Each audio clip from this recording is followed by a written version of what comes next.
Good afternoon, ladies and gentlemen. My name is Ekaterina Alexeyevna, mostly known as Catherine the Great, and today I'd like to tell you my story.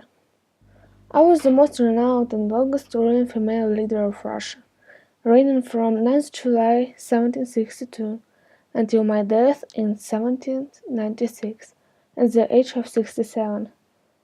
I was born in 1729 in Stettin, then part of Prussia, now modern Poland.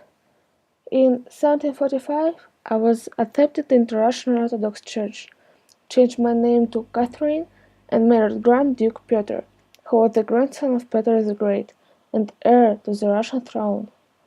My reign was called Russia's Golden Age because Russia was revitalized under my reign, growing larger and stronger than ever, and becoming recognized as one of the great powers of Europe. Moreover, it was time of enlightenment, and I did my best to spread it in Russia. It was hard even for Russian civil society to accept new philosophy. I've made a lot of reforms to improve life and politics in Russia. For example, in May 1764, I opened the first university for female in Russia. By this, I opened way for them to education, knowledge, and better attitude in the community. Lots of money was spent to improve schools, universities, theaters, and other educational centers, while Marais, Hermitage, and public library were built in St. Petersburg. I did my best to introduce and enter European Enlightenment ideas to Russia, what went quite well. Talking about politics, you might be thinking that I took throne using army force. Some people used to call me usurper, what wasn't really nice.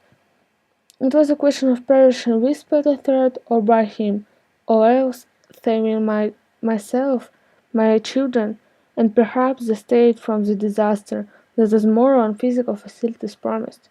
However, as I threw myself into Russian culture, I became adept at forming relationships with the Russian court. I don't like talking about my husband Peter III, but I only can say that he was weak and people didn't accept him, so I was the only one who could save that country.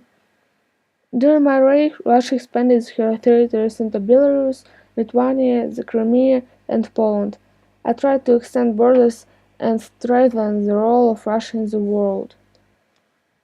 I was known for my great love of education, art, and culture.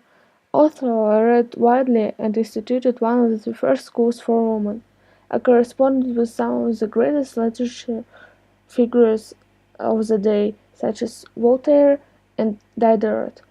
I was the patron of the arts, literature, and education, and I acquired an art collection which now forms the basis of the Hermitage Museum. Thank you very much for your attention. Goodbye.